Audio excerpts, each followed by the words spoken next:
Contamos en esta tarde con dos ponentes y, en mi caso, amigos de excepción, me atrevería a decir. Voy a presentar a don Stuart Park. Él es licenciado en Filología Románica por la Universidad de Cambridge y doctor por la Universidad de Filadelfia. Es autor de una veintena de libros, principalmente sobre narrativa bíblica y hermenéutica, y fue director del Colegio Internacional de Valladolid hasta su jubilación. Es un privilegio tenerle en esta tarde, en esta mesa redonda. Y al otro ponente, don Fernando Bogónez, que estudió filosofía en la Universidad de Valladolid, pedagogía en la Universidad Pontificia de Salamanca, teología en comillas, es doctor en filosofía y ciencias de la educación, en teología, máster en investigación educativa y en bioética. Y es profesor en la Universidad de Valladolid y es el director del aula de teología de la Universidad de Valladolid. Así que bajo esas premisas de 20-25 minutos, pues vamos a dar paso al primer ponente. Comenzará haciendo su ponencia don Stuart Park.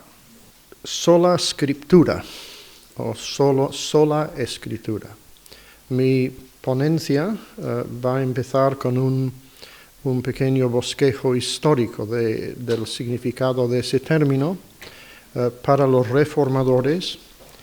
Después plantearé las dificultades que entraña el concepto de sola scriptura y después al final daré una visión personal de lo que esto significa para mí y que puede significar. Luis ha dicho 25 minutos. Así que si me paso, quitáis los micros y yo sabré que tengo que terminar. Yo creo que lo podremos hacer en hora. El 31 de octubre de 1517, Martín Lutero, un monje agustino alemán de 34 años de edad, envió una carta a Alberto de Brandenburgo, arzobispo de Mainz, que incluía su Disputatio pro Declaratione Virtutis Indulgentiarum, las célebres 95 tesis que formuló en contra del comercio de las indulgencias, certificados vendidos por predicadores ambulantes para remitir los pecados de familiares o amigos difuntos y sacar sus almas del purgatorio a cambio de dinero. Las tesis fueron rápidamente reimpresas, traducidas y distribuidas a lo largo de Alemania y de otros países de Europa. El envío de la carta marcó el inicio de la Reforma Protestante y el 31 de octubre ha sido adoptado en consecuencia como el Día de la Reforma. No se sabe a ciencia cierta si Lutero también clavó sus 95 tesis en la puerta de la iglesia de Todos los Santos de Wittenberg y de otras iglesias de la ciudad, conforme a la costumbre universitaria de la época, para convocar debate. Y aunque esta anécdota no se ha podido constatar con certeza absoluta, ha servido para ilustrar de manera gráfica el origen del seísmo teológico y político que cambió la historia de la Iglesia y marcó el mundo para siempre. Profesor de teología, traductor, lingüista y compositor, Lutero no fue el único en denunciar las prácticas abusivas del clero de su tiempo, pero su protesta llegó a Roma y al negarse a renunciar a estos y otros de sus escritos en la Dieta de Worms de 1521, fue excomulgado por el Papa León XI y declarado proscrito por el emperador Carlos V, una decisión que provocó un cisma en la Iglesia y desencadenó persecuciones de uno y otro signo y guerras de religión. El epicentro del seísmo luterano se localiza en el término sola scriptura, que significa solo por la escritura, un concepto que implicaba que ninguna autoridad, clerical o papal, posee una autoridad espiritual superior a la Biblia, un libro no disponible en lengua vernácula para el hombre común. Según los reformadores, todo creyente tiene el derecho de leer e interpretar la Biblia por sí solo, y su traducción a las lenguas vernáculas dio cumplimiento al sueño del lingüista William Tyndale, educado en las universidades de Oxford y Cambridge y autor de una magnífica versión inglesa, de que cualquier mozo de labranza pudiera conocer la palabra de Dios. Al mismo tiempo, sola Escritura planteó un problema serio. Rechazado el magisterio de la Iglesia y la autoridad del Papa, ¿quién puede certificar una interpretación correcta de la Biblia? En palabras de Alistair McGrath, catedrático de Ciencia y Religión en la Universidad de Oxford, y le cito: ya que cada protestante tiene el derecho de interpretar la Biblia, una muy amplia gama de interpretaciones resulta inevitable. Y, ya que no existe una autoridad central dentro del protestantismo, esta proliferación no puede ser controlada. ¿Quién tiene el derecho, por tanto, de decidir lo que es ortodoxo o lo que es herético? Para muchos de los primeros protestantes, esta era una idea peligrosa, que abría las compuertas a un torrente de distorsión, malentendido y confusión. En otras palabras, ¿cómo se puede garantizar que el mozo de labranza sea capaz de interpretar correctamente la escritura que tiene en sus manos?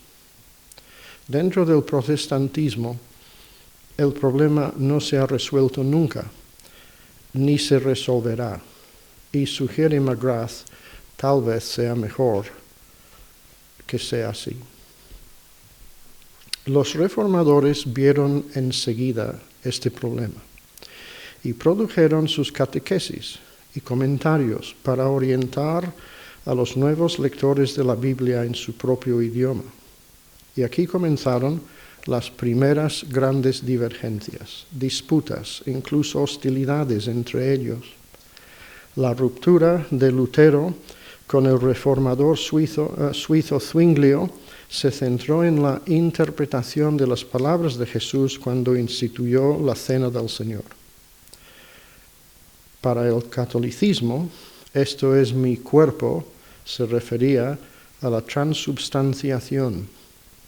Lutero discrepaba y hablaba de consubstanciación, no la transformación del pan y el vino en cuerpo y sangre, sino de la real presencia de alguna manera efectuada al tomarse los elementos. Zwinglio rechazó la interpretación de Lutero como filocatólica y solo aceptó el pan y el vino como símbolos, lo mismo que Calvino y los anabaptistas. Frente a Lutero y Melanchthon, discípulo de Lutero y primer sistematizador de su obra, de mente más abierta sobre asuntos que él consideraba indiferentes, surgió un nuevo y poderoso movimiento, el calvinismo, para liderar la llamada tradición reformada.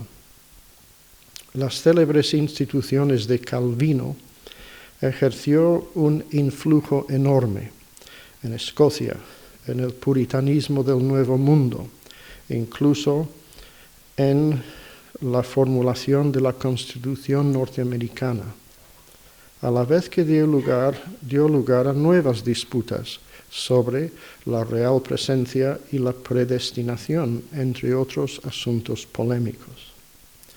Los luteranos cosían a sus túnicas las siglas VDMA, Verbum Dei Manet in Aeternum, pero para hacer la palabra de Dios asequible al pueblo común, los reformadores produjeron comentarios, leccionarios, sermones expositivos y obras de teología sistemática como las propias instituciones de Calvino.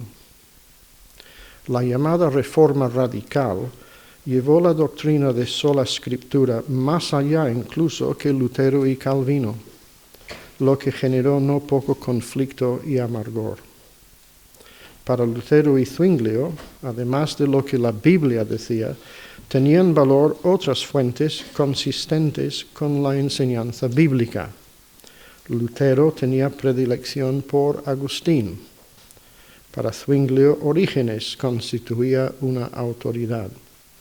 Para los anabaptistas de la Reforma Radical, sin embargo, solo tenía validez lo que decía la Biblia, es decir, sola escritura.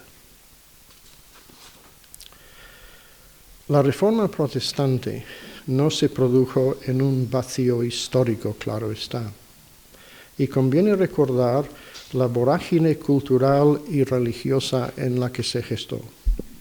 El humanismo renacentista estaba en auge en toda Europa, y su lema era ad fontes, a las fuentes, en referencia al redescubrimiento de la cultura clásica en su lengua original. El Renacimiento era un tiempo de regeneración cultural que se saltó el escolasticismo de la Edad Media, por así decirlo, para ir directamente a las fuentes del derecho romano, la retórica de Cicerón o la filosofía griega.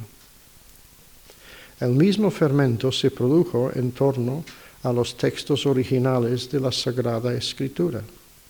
Recuérdese que Erasmo de Rotterdam había publicado su Nuevo Testamento en el griego original en 1516, es decir, un año antes de que Lutero difundiera sus 95 tesis.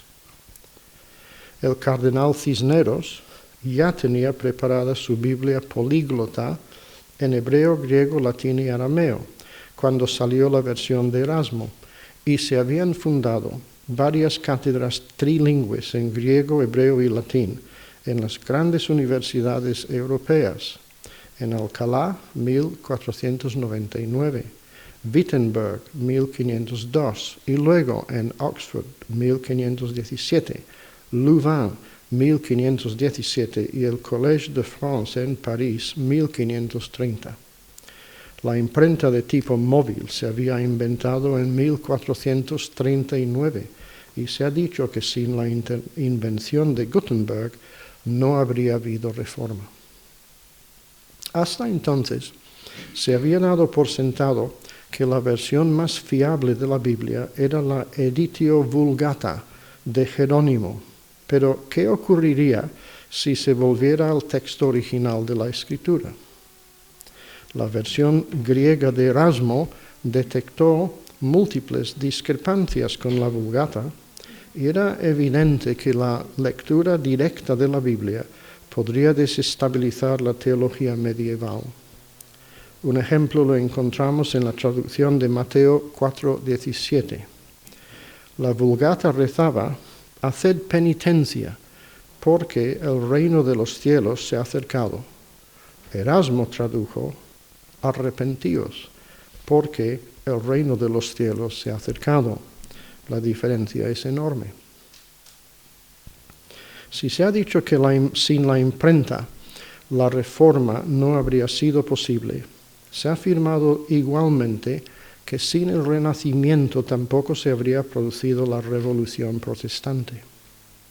El humanismo renacentista puso en primer plano al hombre como ser individual, una idea que Lutero reflejó en su célebre afirmación del sacerdocio de todos los creyentes. Nadie era más importante que ninguno. Ni el Papa, ni el cardenal, ni el monarca. De ahí también que la salvación se convirtiera en un asunto personal, no mediado por el clero, ni las indulgencias, ni el magisterio eclesial. El gran descubrimiento de Lutero de la justificación por la sola fe se centraba en el asunto de la relación individual del hombre a solas ante Dios.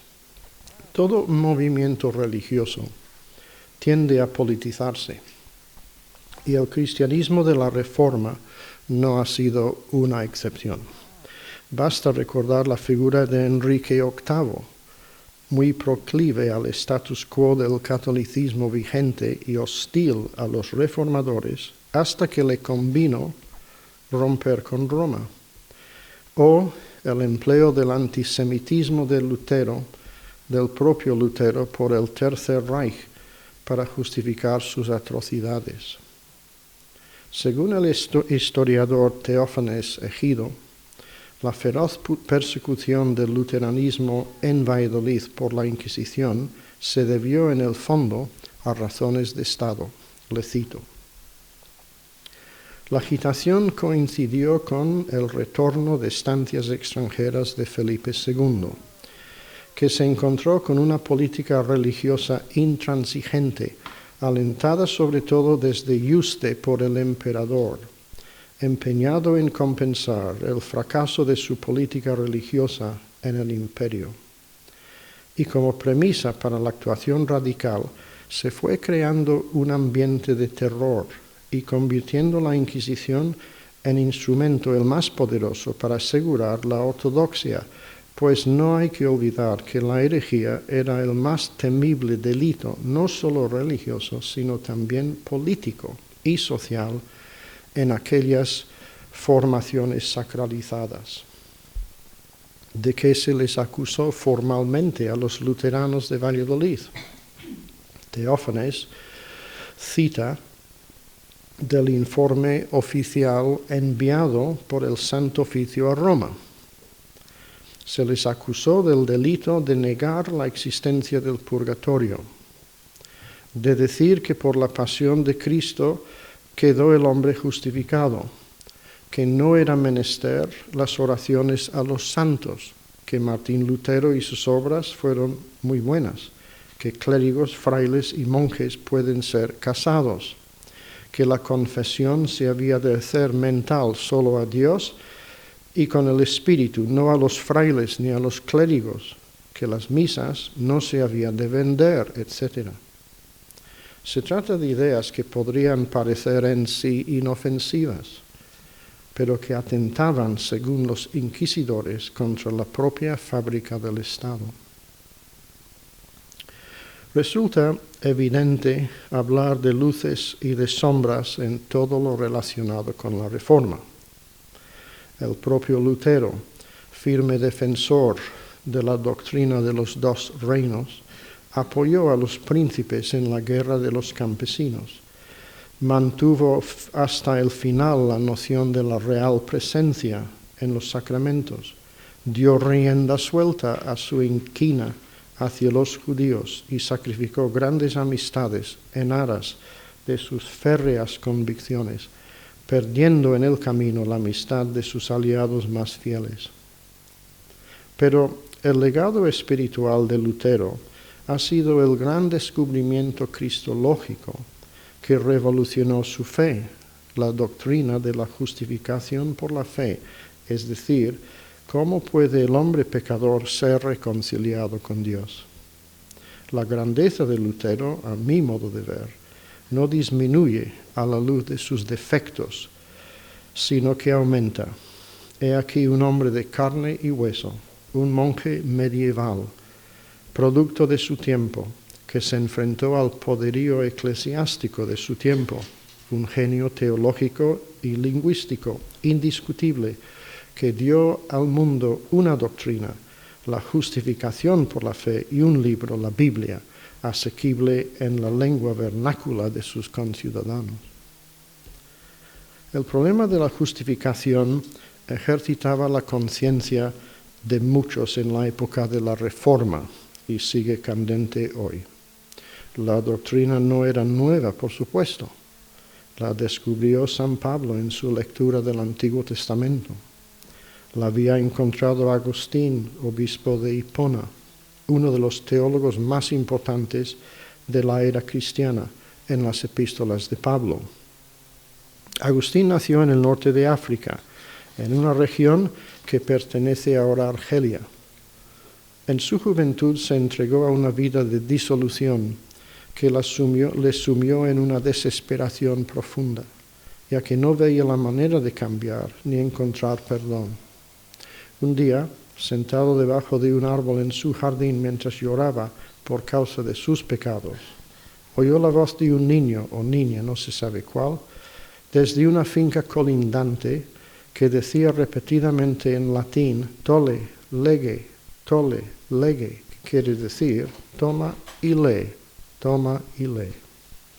Le pareció que el Señor mismo le invitaba a leer la Escritura. Así que tomó la epístola a los Romanos que tenía a mano, la abrió y leyó este texto de Pablo.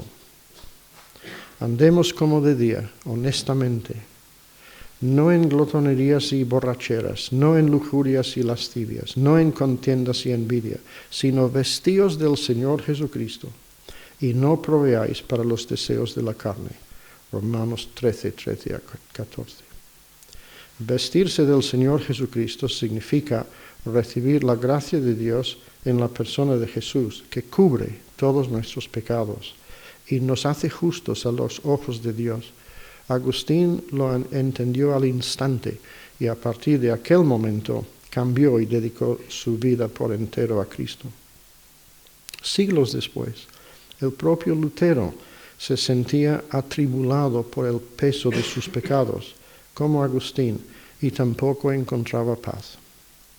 Luchó con otro texto de Pablo en la epístola a los Romanos que dice, en el Evangelio, la justicia de Dios se revela por fe y para fe. La idea de la justicia de Dios le aterraba, ya que creía que le condenaba como pecador. Un día, Lutero cayó en la cuenta de que las palabras de Pablo significan todo lo contrario. La justicia de Dios es dada como don gratuito por la fe en Jesús y en vez de condenar, otorga salvación.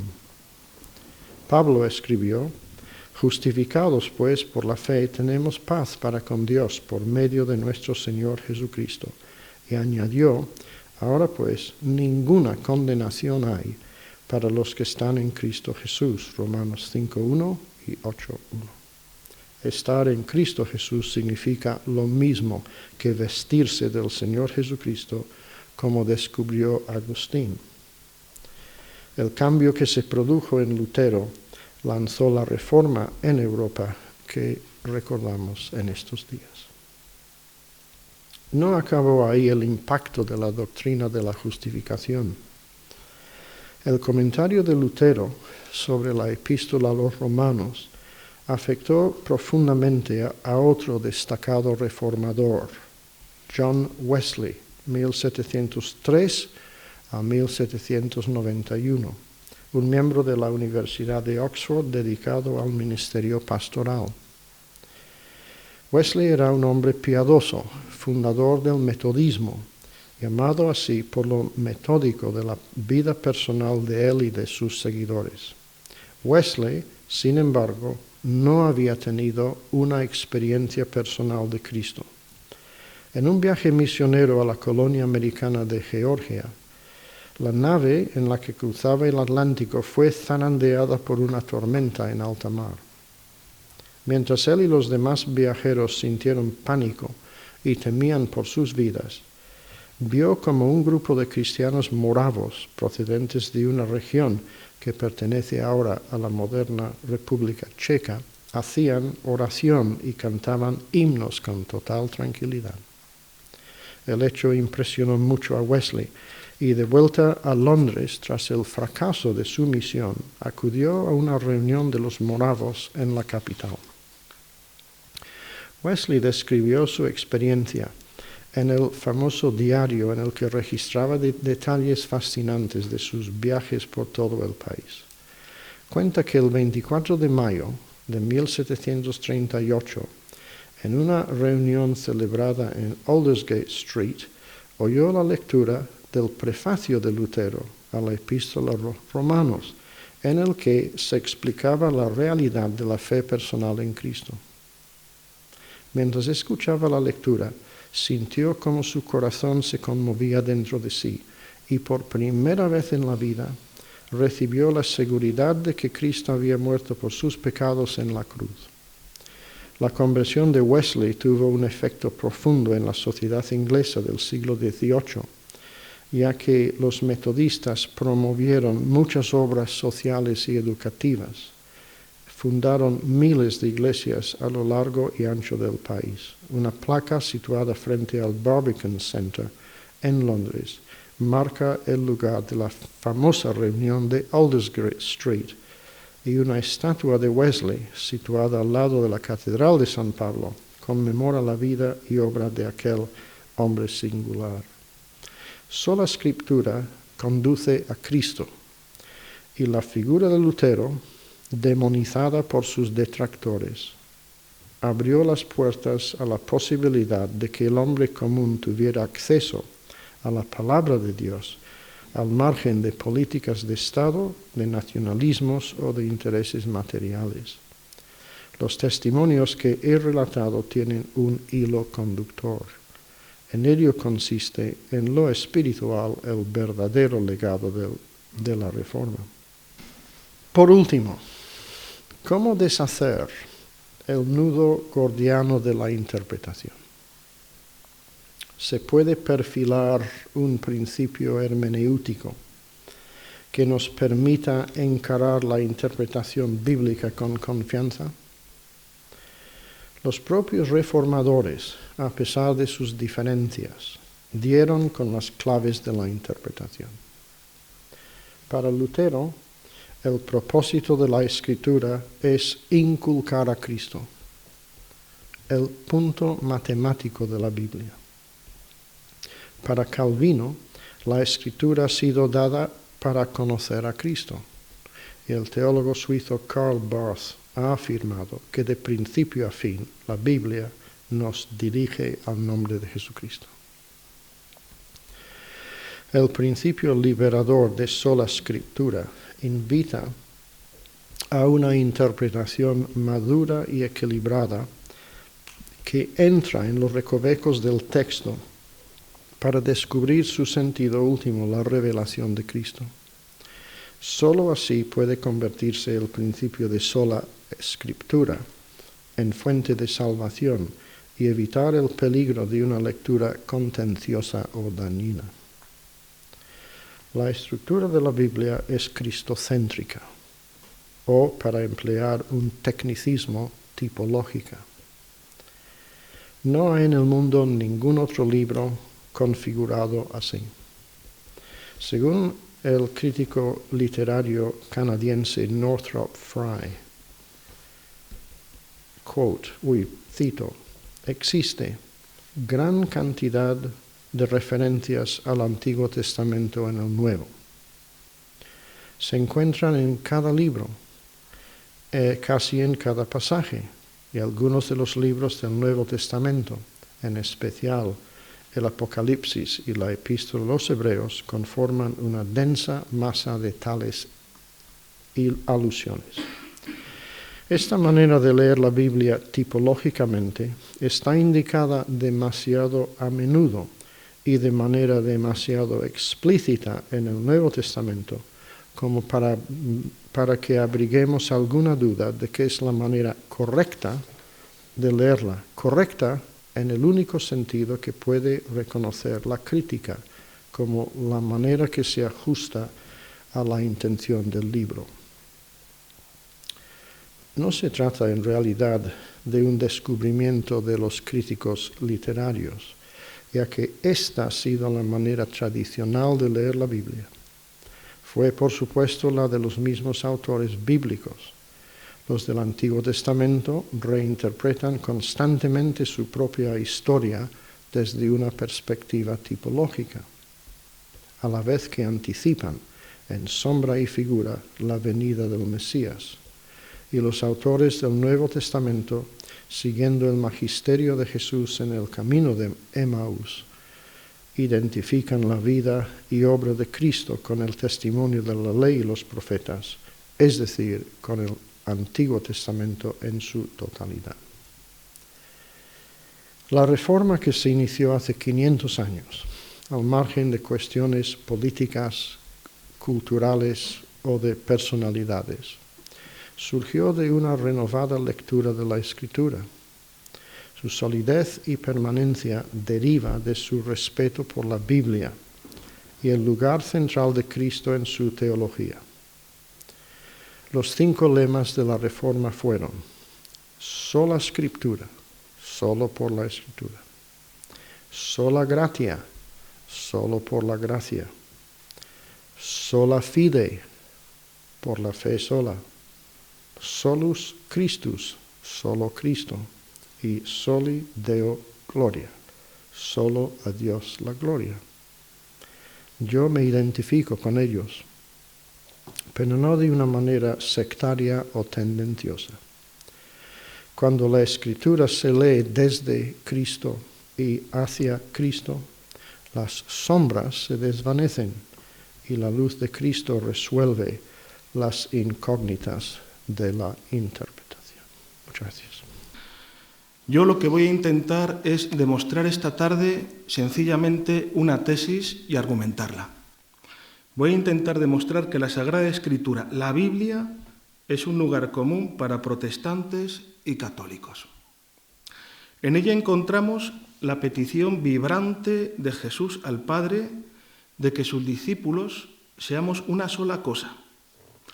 Nos referimos a ese texto tan conocido de Juan 17:21 que constantemente está repicando en nuestra cabeza y en el que la petición de Jesús de unidad tiene un claro objetivo: para que el mundo crea, para que el mundo crea.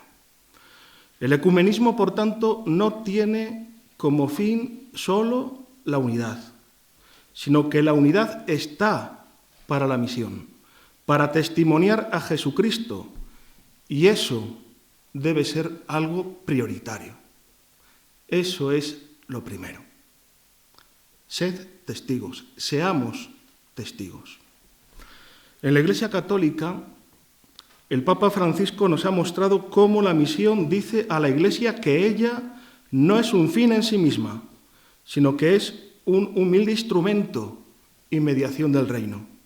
Una Iglesia autorreferencial que se complace en éxitos terrenos no es la Iglesia de Cristo, no es su cuerpo crucificado y glorioso.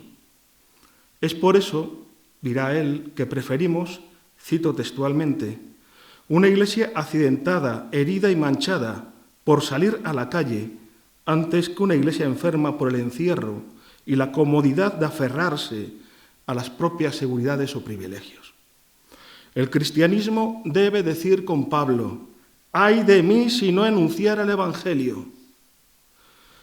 La búsqueda de la unidad surge y es urgida por la misión, y se ha convertido hoy en día, con sus luces y sombras, en un reto ineludible al que intentamos responder con nuestras imperfecciones, recorriendo la senda de la historia, redescubriendo lo común y planteando las divergencias sin ningún rubor, para lograr, sin caer en ingenuidades, una diversidad reconciliada. Una unidad querida y demandada por quienes puedan pedirnos razones de nuestra fe. Si hay algo que a lo largo de estos años tenemos como elemento común, lo repito, como elemento común, como lugar común, y a él hemos acudido constantemente protestantes y católicos en nuestro diálogo, es la Escritura. Tenemos la convicción de que escuchar y meditar juntos sus textos nos hace vivir una comunión real, aunque todavía no plena, y nos impulsa a un diálogo en el amor y la verdad. Los frutos de esta lectura común de la Escritura han sido sorprendentes. Fijaos, un solo ejemplo. Hablaba usted de la justificación, la doctrina de la justificación. Uno de los aspectos más importantes históricamente, que se encuentra como punto de desencuentro. Pues bien, hay una declaración conjunta de luteranos y católicos, año 1999. A esa declaración se han unido los metodistas en el 2006. A esa declaración se han unido los reformados en julio. A esa declaración se van a sumar en breve los hermanos anglicanos, porque lo han puesto por escrito el año pasado. Y dicen, queremos asociarnos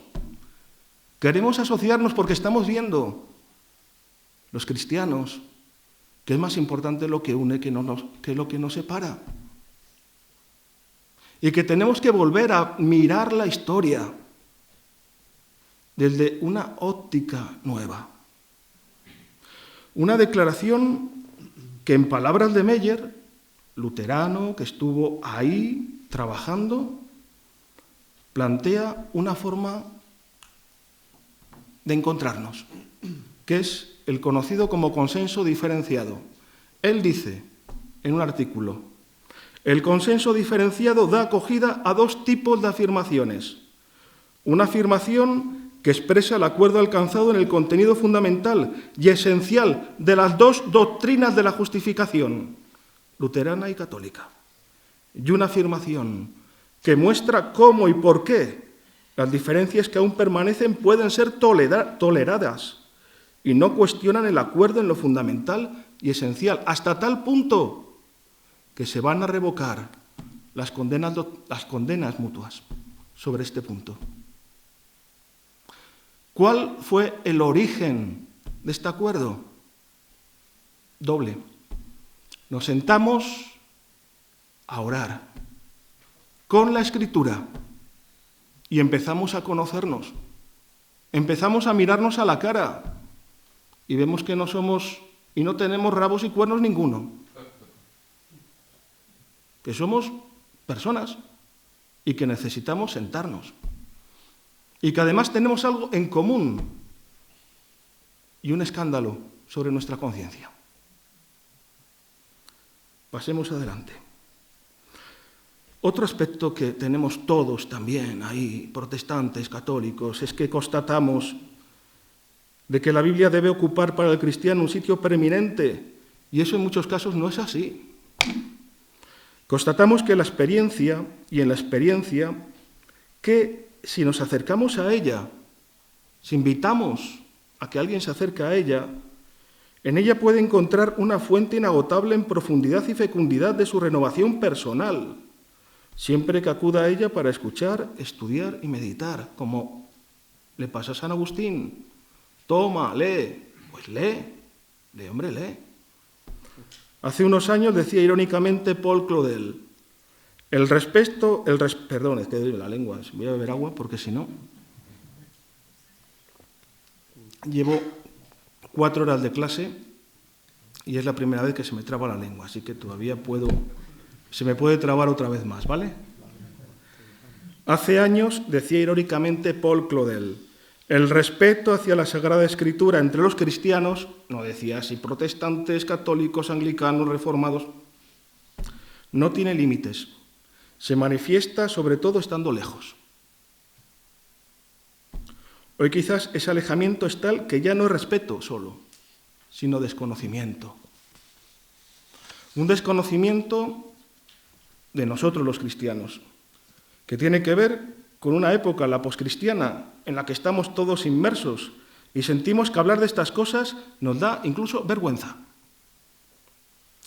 De lo que estamos hablando esta tarde, hay lugares y ámbitos en los cuales no nos atrevemos a hablar, porque es así, y lo tenemos que reconocer.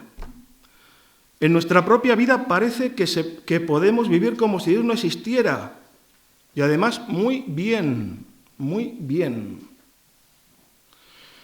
Hablar de la Biblia puede resultar no solamente lejano o algo del pasado, sino chocante y propio para una crítica, para que te insulten incluso. El reto al que nos enfrentamos en común es hacer caer en la cuenta de que el cristianismo no solo ha aportado en el pasado y es parte de nuestra identidad, sino redescubrir que tiene algo que decir al hombre y a la mujer de hoy. Repito, católicos y protestantes, pero también otras confesiones cristianas. Tenemos ante nosotros la tarea común de redescubrir al Dios de Jesucristo en el mundo. Dios no está muerto. Aquí en Valladolid no está muerto. Está vivo y muy vivo. Nos habla, te habla. Y sigue hablando a través de esas páginas, a través de esas páginas de la Escritura, a través de los signos de los tiempos que van desentrañando su amor hacia nosotros. Otro problema que podemos sentir como algo común es el hecho de que coger la Biblia, no me refiero a que es un libro gordo, de letra pequeña, y los que tenemos ya problemas me cuesta ya escribir, para ver nos resulta cada vez más complicado, ¿no? No, para eso están las tablets, cogemos y que se nos agrande la letra. Yo la llevo en el móvil, la Biblia, no pasa nada, cabe, y agrandas la letra. No me refiero a ese aspecto, sino me refiero a que nos cuesta acercarnos a la Biblia porque, oye, lo pensamos y decimos, bueno, estos libros fueron escritos hace muchos siglos, en diferentes etapas de la historia, utilizan un lenguaje, unas expresiones diversas al nuestro, expresan una forma de comprender la realidad muy diversa a como la hacemos nosotros. Y por otro lado decimos, la Escritura debe estar al lado nuestro, debe ser y estar al alcance de todos, debe ser algo que todos podamos acercarnos a ella sin miedo. No se reduce solo a una tarea de unos pocos especialistas. No se reduce solo, y no puede reducirse solo a que la Biblia la lean los exégetas. Les agradecemos que nos ayuden a comprender mejor la Biblia. Les agradecemos que utilicen métodos históricos críticos, sapienciales, etc. Muchísimos hay, no voy a entrar en ellos, para que podamos acercarnos a los textos. Pero no son estos libros, no es la Biblia, no es la Escritura, propiedad de unos pocos.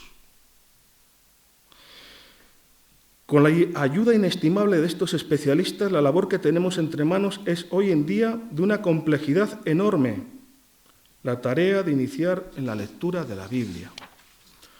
La experiencia en nuestras comunidades sencillas de la Iglesia Católica nos ha enseñado que lo primero que necesitamos es alentar a las personas para que se quieran juntar, para que quieran formar un grupo que les anime, a un grupo de lectura bíblica, a un grupo bíblico. Hay testimonios tremendos de que estos grupos no solamente han ayudado a la persona, sino que le han ayudado a leer, a comenzar a leer, porque no sabía ni leer. Y la lectura es fundamental. Personas que han practicado con sencillez y en compañía de otros un método de lectura como es el de la lección divina que compartimos, con sus partes, leer qué dice el texto, qué sucede en este pasaje del Evangelio, meditar qué me dice Dios en este texto, orar qué le quiero decir yo a Dios sobre este texto, contemplar qué hacer, a qué me compromete como resultado de la oración y el trabajo realizado. Esta lectura es una lectura sapiencial. Yo cuando digo lectura sapiencial, tened de atrás, habéis visto a las vacas, ¿no? Lo que hacen. Comen, pero luego están todo el rato ahí. Todo el rato, ¿verdad? Bien. Rumiando. El rumiar. El rumiar la palabra de Dios en tu interior. ¿Qué te está diciendo? Esta lectura sapiencial de la Biblia nos ha ayudado a descubrirnos como hermanos, como hijos de un mismo Padre, y descubrir al otro no como un extraño, sino como otro hermano. Dejadme ahora en 6 minutos, ¿de acuerdo? Bueno, 7. Dejadme, ya que habéis dejado más a dejadme un poquito más a mí, por favor. Dejadme un poquito. Dejadme que utilice ahora 3 imágenes sobre la Biblia que nos pueden ayudar a vislumbrar la importancia de la Escritura para el cristiano y también para el diálogo ecuménico. Para ello vamos a utilizar 3 imágenes. La imagen de la casa, la imagen del camino y el compromiso. Y vamos a poner detrás de cada palabra algo importante, común. Vamos a hablar de la casa común, camino común, compromiso común. demasiada ces, ¿verdad? Me enteré tarde, lo siento. Pero bueno, casa, camino, compromiso común. Casa y casa común. Ahora cuando salgamos, seguramente iremos a casa. Nos sentaremos, haremos la cena, no somos unos vagos, no dejaremos que nos la hagan, la serviremos a los demás. Y lo normal es que contemos, lo que nos ha ocurrido durante el día. Lo bueno, lo malo. Lo normal es que escuchemos al otro despacio, buscando lo que dice en sus palabras, lo que nos está diciendo, lo que quiere compartir conmigo, y escucharle con amor. Porque es parte de mi familia, porque es mi padre, porque es mi madre, porque es mi marido, mi mujer, mi hijo. Le escucho con amor. Para nosotros los cristianos la Escritura es la casa en la que nos encontramos, en la que entramos y están las puertas abiertas, y está la mesa puesta y la cena servida. En este lugar de encuentro escuchamos al Padre. Nos sentimos vinculados a la historia de ese pueblo de Israel que fue poco a poco preparando la venida de Jesucristo. Nos encontramos con el testimonio y la frescura de las primeras comunidades cristianas pequeñas, débiles, con fallos, pero que llenas de entusiasmo se dejaron la piel literalmente por ofrecer a quien quiera que quisiera escuchar la resurrección de Jesucristo. Unas palabras que escritas en el pasado no están muertas, igual que no está muerto mi Padre con el que voy a hablar y me cuenta lo que ha vivido. Igual que no están muertos mis hermanos con los que yo comparto esa cena. Son palabras vivas que han transformado y transforman aquellos que les han acogido en su interior. Porque en definitiva, lo que se hace es acoger a la palabra de Dios, que es Jesucristo. Son también palabras eficaces que pueden alentar ante ese desencanto, cuando llega la noche y estás tan cansado. Alientan ante el desencanto, ofrecen esperanza ante la desesperación o consuelo ante el dolor. No podemos olvidar que la novedad de la revelación bíblica consiste en que Dios se da a conocer en el diálogo que desea tener con nosotros. La Dei Verbum en el Concilio Vaticano II ha expresado esta realidad del siguiente modo: Dios invisible, movido de amor, habla a los hombres como amigos, trata con ellos para invitarlos y recibirlos en su compañía. La casa común, el diálogo con el Padre, las palabras que nos unen a los hermanos, los testimonios de una vida y de muchas vidas. Segunda palabra, camino y camino común.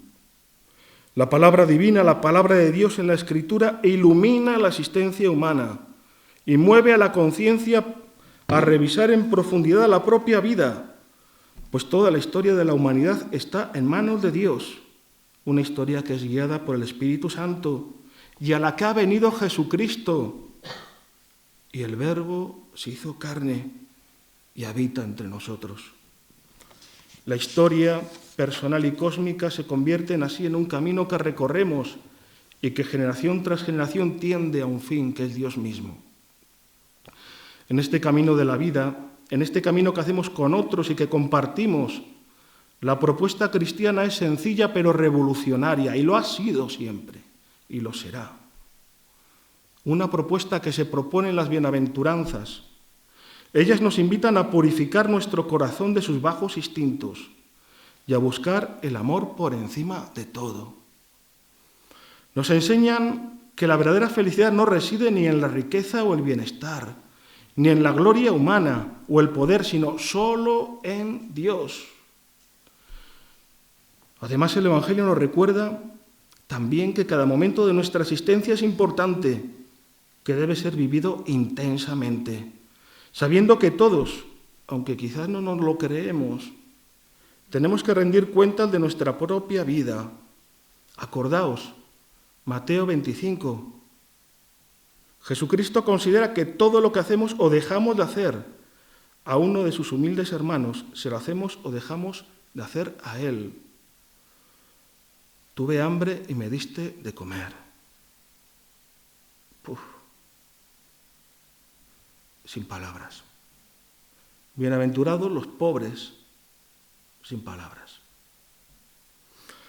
Así pues, la misma palabra de Dios reclama la necesidad de nuestro compromiso en el mundo y de nuestra responsabilidad ante Cristo, Señor de la historia.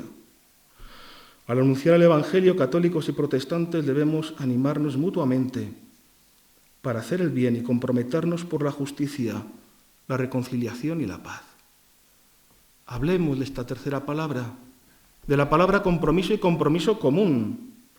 Cualquier experiencia religiosa que sea auténtica, en todas las tradiciones culturales, comporta dos cosas. Primera, una intuición del misterio. Dios aparece por una parte como origen de lo que es, como presencia que garantiza a los hombres socialmente organizados.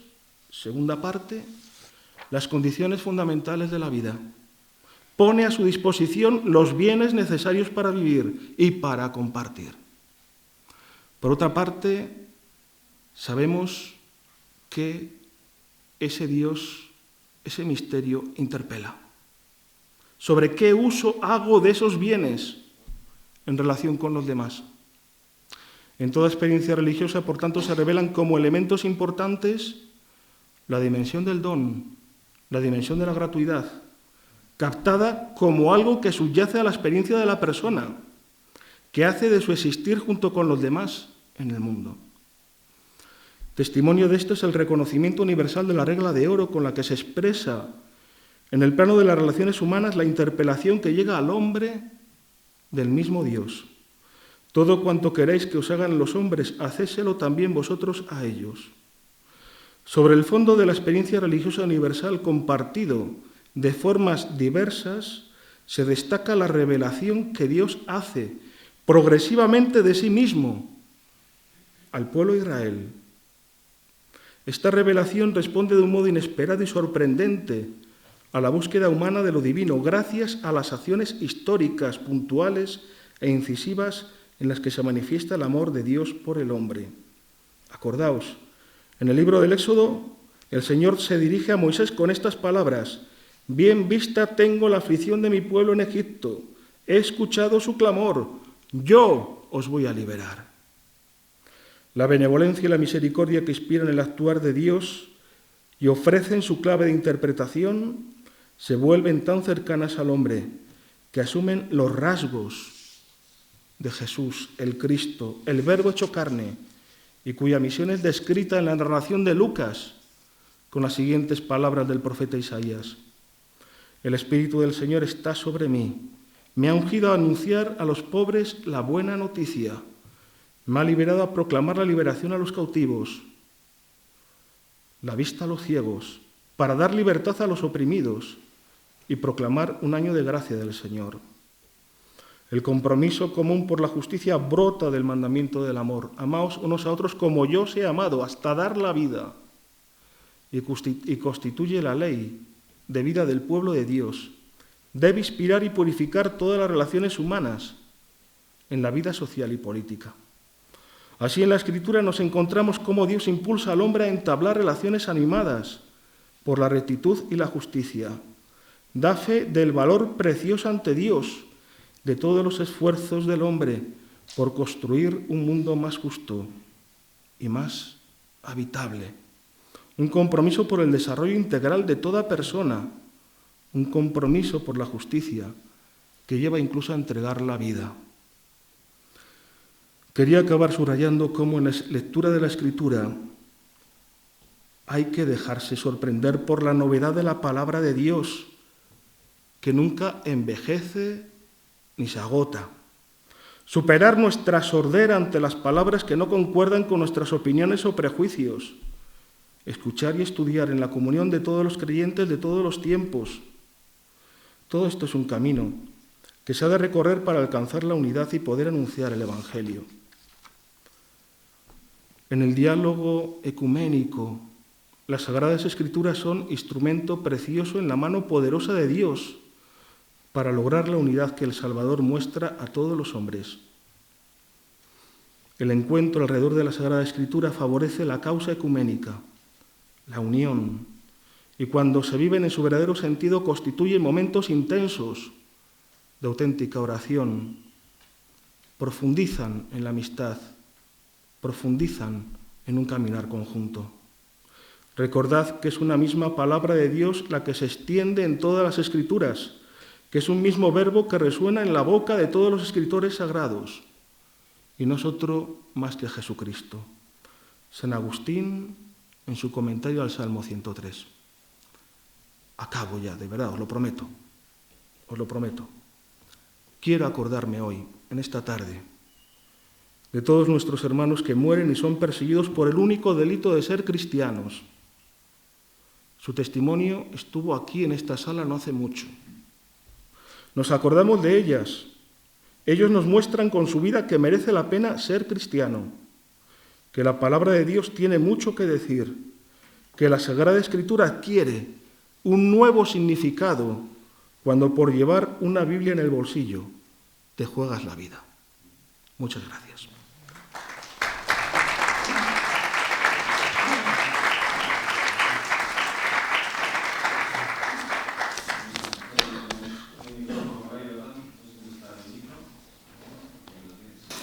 Yo quiero resaltar algunas frases y me gustaría que en esto pues hablara un poco, en este caso Fernando, porque él es el que lo ha dicho, esta frase, y me ha parecido muy interesante la forma de expresarlo, ¿no? Has hablado de acercarnos a la sola Escritura, a la Biblia, sin miedo. ¿Por qué tenemos miedo a acercarnos? ¿Por qué piensas que existe ese miedo? El primero es un miedo que tiene que ver con la formación.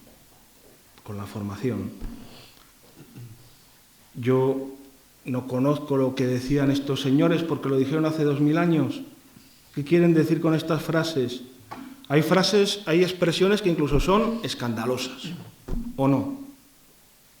Desde nuestra mentalidad. El primer miedo es enfrentarnos a algo para lo cual no estamos formados. El segundo miedo es que la palabra de Dios está viva y te puede decir algo. Y te complica la vida. ¿Cómo se la complicó a San Agustín? Toma y lee. Hombre, cogió y leyó. Pues menudo lío, ¿verdad? Ya la preparó. Te complica la vida. La palabra de Dios te complica la vida. Porque te dice algo siempre. Otra cosa es que tú estés así, o mirando para otro lado. Tercer miedo. Este es un miedo de hoy, muy característico. ¿Quién de ustedes va en el autobús con una Biblia abierta? ¿Alguien ha ido con una Biblia abierta? ¿Sí? Bien, me alegro, bien. Menos mal, hay valientes. Valientes. A mí me llamaron de todo por hacerlo un día en el autobús. Y si los demás, la presión en la que vivimos nos dice que eso no hay que leerlo, pues no lo leo. A mí me llegaron a llamar de todo menos guapo esa tarde. Aquí en Valladolid, no tuve que irme a Madrid. Habría más, pero simplemente para situarnos un poquito. Apruebo totalmente el alegato de Fernando a favor de leer la Biblia. Y quienes tenéis una perspectiva histórica, y esto no es para juzgar o criticar o sembrar ni nada, sino simplemente atenernos a un hecho que en esta ciudad hasta hace no mucho tiempo, quizás 50 años, la lectura de la Biblia era muy mal vista y no pocos testifican de la reprobación que tuvieron precisamente porque querían acercarse a la Biblia. Es decir, que hubo un temor que he tratado de reflejar aquí por parte de las autoridades de que la gente se metiese en líos. Y recuerdo una anécdota, y luego contestaré si puedo la pregunta, de un jienense que en su juventud, pues esto es hace quizás 60 años o así, o más, le entró la inquietud de leer la Biblia y habló con su párroco y dijo: padre, quiero leer la Biblia. Y le dijo, no te metas en líos. Y entonces finalmente encontró una Biblia y le dijo al párroco, dice: padre, he leído cosas que no entiendo y que no concuerdan con cosas que usted dice. Y le contestó: no te dije que no te metieras en líos. Es decir, que por un lado ha habido un rechazo institucional, lo sabéis todos, que no estaba bien visto leer la Biblia. Y escuchar a Fernando con este alegato de verdadero predicador en favor de leer la Biblia, pues conmueve. Y debemos tenerlo muy en cuenta. ¿Por qué existe temor a la Biblia? Yo mismo la he sentido. Porque si no canalizamos nuestra lectura a través de Cristo, lo que yo he llamado desde Cristo y hacia Cristo, entonces Cristo como casi quien matiza. Has hablado de pasajes en la Biblia que son un poco escandalosas o aterradoras, algunas en el Antiguo Testamento. Pues yo siempre tengo en cuenta lo que Cristo enseñaba. Por ejemplo, cuando Simón Pedro toma la espada y Cristo le dice que no, que su reino no es de este mundo. Si lo fuera, sus seguidores pelearían. Y esto para mí contesta las dudas que hay respecto de pasajes del Antiguo Testamento. Y el propio Lutero, he registrado aquí su testimonio, la idea de la justicia de Dios le llenaba de pánico. La justicia de Dios. Porque ante la justicia de Dios el pecador está perdido. Hasta que descubrió que esa justicia es un don, es en una palabra la justificación. Entonces yo creo que si podemos entender que Cristo es el centro de la Escritura, es el intérprete de la Escritura, es la meta de la Escritura, entonces ese tipo de temor a esas palabras negras sobre una página blanca puede disiparse. En cuanto a la formación, no cabe la interpretación indolente, caprichosa, personalista. Necesitamos, como Fernando ha testificado de sus grupos de estudio bíblico, y nosotros también lo podemos hacer, la enorme importancia de la lectura comunitaria de la Biblia y también de acceso a los grandes eruditos que han escrito sobre esto. Los propios reformadores, con su sola escritura, enseguida vieron la necesidad de desarrollar hermenéutica. Entonces es esencial que el pueblo de Dios se informe, se instruya y que en un sentido, como Pablo habló del molde de la Escritura, que la Escritura moldee nuestra visión y nuestra percepción.